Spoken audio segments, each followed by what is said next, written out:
Hi friends, ഭൂനി അനലിറ്റിക്സിന്റെ പുതിയൊരു വീഡിയോയിലേക്ക് നിങ്ങൾക്ക് എല്ലാവർക്കും സ്വാഗതം. ഇന്ന് നമ്മളിവിടെ ഡിസ്കസ് ചെയ്യാൻ പോകുന്നത് ഡിസ്റ്റൻസ് ട്രെയിനിന്റെ രണ്ടാമത്തെ മൊഡ്യൂൾ. ഓക്കെ, ആ മൊഡ്യൂളിലെ രണ്ടാം മൊഡ്യൂളിലെ ക്ലാസ്സുകളാണ്. ഓക്കെ, അപ്പോൾ ഈ ഡിസ്റ്റൻസ് ട്രെയിനിൽ ഇതിൽ നമ്മൾ എന്തെല്ലാം നോക്കുന്നത് വെച്ചാൽ, നമ്മൾ പ്രീവിയസ് ക്ലാസ്സിൽ നമ്മൾ പഠിച്ചത് to find entropy of all features, entropy കണ്ടുപിടിക്കും, എന്നിട്ട് calculate information gain for all features based on the entropy, അത് കണ്ടുപിടിക്കും. ഇൻഫർമേഷൻ ഗെയിൻ കണ്ടുപിടിച്ചതിന് ശേഷം choose the features as node which has maximum information gain കൂടുതലുള്ള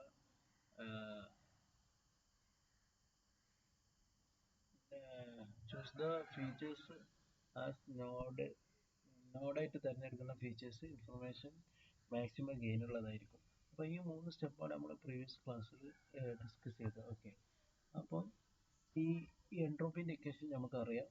entropy H entropy is equal to minus of sigma I is equal to 1 to k probability of yi into log of probability of yi.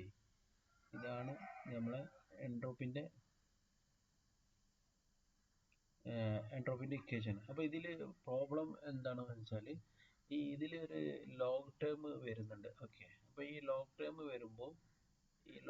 വരുമ്പോൾ ഉള്ള പ്രശ്നം എന്ന് വെച്ചാൽ, ഇതിൻ്റെ calculation time ചെറിയ difference വരും. അപ്പോൾ ഈ ഡിഫറൻസ് വരുമ്പോൾ ഇത് പ്രോബ്ലമാണ്. ഇതിൽ വെച്ചാൽ ചെറിയ മില്ലി സെക്കൻഡ് ആണെങ്കിൽ പോലും ഇത് നമ്മൾ തുടർന്ന് വരുന്ന റാൻഡം ഫോറസ്റ്റിലും അതേപോലെ തന്നെ SVM ടെക്നിക്കിലൊക്കെ ഈ പ്രോബിലിറ്റി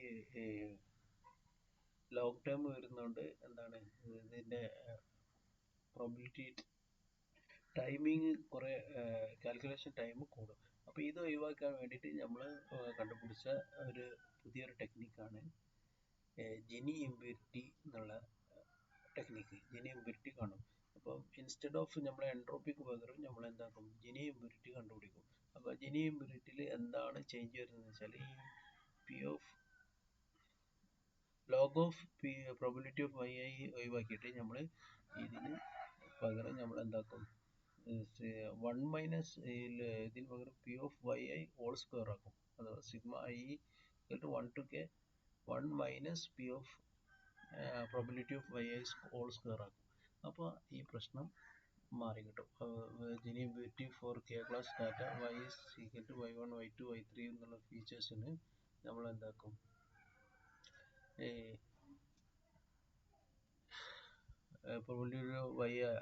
ഫീച്ചേഴ്സിൻ്റെ സ്ക്വയർ കണ്ടുപിടിക്കും. അപ്പോൾ ഇതിലെന്താ, just like entropy Gini impurity also measure the impurity of node. Impurity node തന്നെയാണ് കണ്ടുപിടിക്കുന്നത്. അപ്പോൾ രണ്ടും സെയിം തന്നെയാണ്. ഓക്കെ, പക്ഷേ കാൽക്കുലേഷൻ ആൻഡ് ലോഗിൻ്റെ ടൈം വരുന്നതുകൊണ്ടുള്ള കാൽക്കുലേഷൻ സ്പീഡ് നമുക്ക് ഒഴിവാക്കാൻ ജിനി ഇംപിരിറ്റിയിൽ കഴിയും. ഓക്കെ, ഇനി നമ്മൾ രണ്ടിനും റെഡ് ആൻഡ് ബേൾ ഫോർ എക്സാമ്പിൾ, അത് comparing Gini impurity for entropy നമ്മൾ കമ്പയർ ചെയ്യാണ്. അപ്പോൾ അതിൽ നമുക്ക് നോക്കുമ്പോൾ നമുക്ക് മനസ്സിലാകുന്നത് വെച്ചാൽ, സീറോ ഇംപ്യൂരിറ്റി ഒന്നും ഇല്ലെങ്കിൽ നമ്മളെ എൻട്രോപ്പി ഇംപ്യൂരിറ്റി ഒന്നും ഇല്ലെങ്കിൽ ഇക്വേഷൻ ഔട്ട്പുട്ട് 0 ആയിരിക്കും. എന്നാൽ സെയിം ടൈപ്പിൽ തന്നെയാണ് ജിനി ഇംപ്യൂരിറ്റിയിലും HFI 1 മൈനസ് പ്രോബിലിറ്റി ഇതിൻ്റെ പ്രോബിലിറ്റി റെഡ് കളർ ഇവിടെ 0 ആണ്. റെഡ് കളർ 0, അപ്പോൾ 0 ഡിവൈഡഡ് ബൈ 6 സ്ക്വയർ പ്ലസ് പിന്നെ ബ്ലൂ കളർ 6 ആണ്. 6 ഡിവൈഡ് ബൈ 6 ഹോൾ സ്ക്വയർ അഥവാ 1 തന്നെ. അപ്പോൾ 1 മൈനസ് 0 പ്ലസ് 1 ഈക്വൽ ടു 0 കിട്ടും. കാരണം ഇത് രണ്ടും 1 മൈനസ് 1 0 ആണ്. അപ്പോൾ ഈക്വൽ ടു 0 കിട്ടി. അപ്പോൾ ഇതിൽ ഫുൾ പ്യുവറായ നോഡാണെങ്കിൽ അതിൻ്റെ ജിനി ഇംപ്യൂരിറ്റിയും അതേപോലെ തന്നെ എൻട്രോപ്പിയും 0 തന്നെയാണ്. എന്നാലും മാക്സിമം ഇംപ്യൂരിറ്റി രണ്ടും ഈക്വൽ ആണെങ്കിലോ, ഇംപ്യൂരിറ്റി ഈക്വൽ ആണെങ്കിൽ ജിനി ഇംപ്യൂരിറ്റി നമ്മൾ കണ്ടുപിടിച്ചിട്ടുണ്ട് 1 ആണ്. എന്നാൽ എൻട്രോപ്പി 1 ആണ് ഔട്ട്പുട്ട്. എന്നാൽ ജിനി ഇംപ്യൂരിറ്റി ഇത് അപ്ലൈ ചെയ്താൽ നമുക്ക് എന്ത് കിട്ടും, 0.5 കിട്ടും. ഓക്കെ, ഈക്വൽ ആയതുകൊണ്ട് 1/2 പ്രോബിലിറ്റി ഓഫ് ഇത് എത്രയാണ്, പ്രോബിലിറ്റി റെഡ് 1/2 ആണ്, അതേപോലെ ബ്ലൂവും 1/2 ആണ്. ഓക്കെ, അപ്പോൾ ഇതിൻ്റെ ജിനി ഇംപ്യൂരിറ്റി 0.5 ആണ് കിട്ടുന്നത്.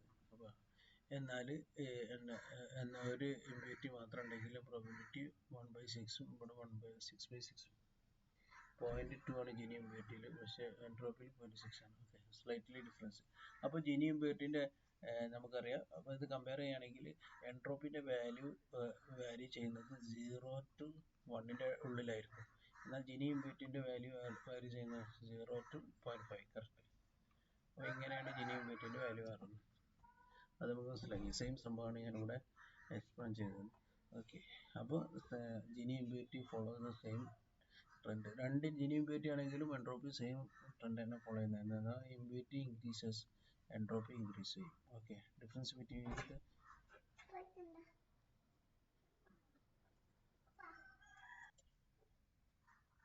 അപ്പോൾ ജിനി ഇമ്പ്യൂരിറ്റിയിൽ നമ്മൾ മനസ്സിലാക്കി ഇവിടെ ഇമ്പ്യൂരിറ്റി ഇൻക്രീസ് ചെയ്താൽ അതേപോലെ തന്നെ എൻട്രോപ്പി ഇൻക്രീസ് ആവും. അപ്പോൾ difference between entropy and Jini impurity, അപ്പോൾ റേഞ്ച് വാല്യൂ ചെയ്യുന്നത് 0 to 1ലാണ് എൻട്രോപ്പിയിൽ വരുന്നത്. അഥവാ 0 ഏറ്റവും പ്യുവർ ആണെങ്കിൽ 0, ഈക്വൽ ആണെങ്കിൽ 1 കിട്ടും. അതിൻ്റെ ഇടയിലുള്ള വാല്യൂ ആയിരിക്കും എൻട്രോപ്പി വാല്യൂ. എന്നാൽ ജിനി ഇമ്പ്യൂരിറ്റിയിൽ പ്യുവർ ആണ് 0, സോറി ഓക്കെ കറക്റ്റ്. പ്യുവർ ആണെങ്കിൽ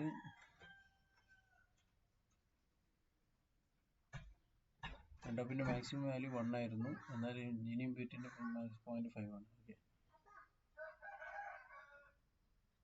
പോയിന്റ് റിമെമ്പർ ഏതൊക്കെയാണ്? Entropy computationally expensive, hence using Jini impurity instead. Okay, range entropy 0 to 1 ആണെങ്കിൽ ജിനി ഇമ്പ്യൂരിറ്റി ആണ് 0 to 0.5 ആണ്. ഇത്ര കാര്യങ്ങളാണ് നമുക്ക് പഠിക്കാനുള്ളത്. ഓക്കെ, ഒരു ക്വിസ് ഞാൻ ഇവിടെ എടുക്കുന്നുണ്ട്. A decision tree module uses Jini impurity as splitting criteria. Okay, if node has 60 instance of class A, ന്റെ നോഡ് 60 ആണ്. എന്നാൽ 14 ഇൻസ്റ്റൻസ് ഓഫ് ക്ലാസ് ബിന്റെ 40 ആണ്. What is the Jini impurity of the node? നോഡിലെ ജിനി ഇമ്പ്യൂരിറ്റി കണ്ടുപിടിക്കണം. ഇതിൽ ഈ ഓപ്ഷൻ ABCD, ഇതിൽ ഏതാണെന്ന് നിങ്ങൾ ജിനി ഇമ്പ്യൂരിറ്റിൻ്റെ ഇക്വേഷൻ വെച്ച് കാൽക്കുലേറ്റ് ചെയ്തിട്ട് ഈ വീഡിയോയുടെ ഇടയിൽ കമൻറ്റ് ചെയ്യാം. ഓക്കെ, അപ്പോൾ പുതിയൊരു വീഡിയോ വരേക്കും എല്ലാവർക്കും നന്ദി.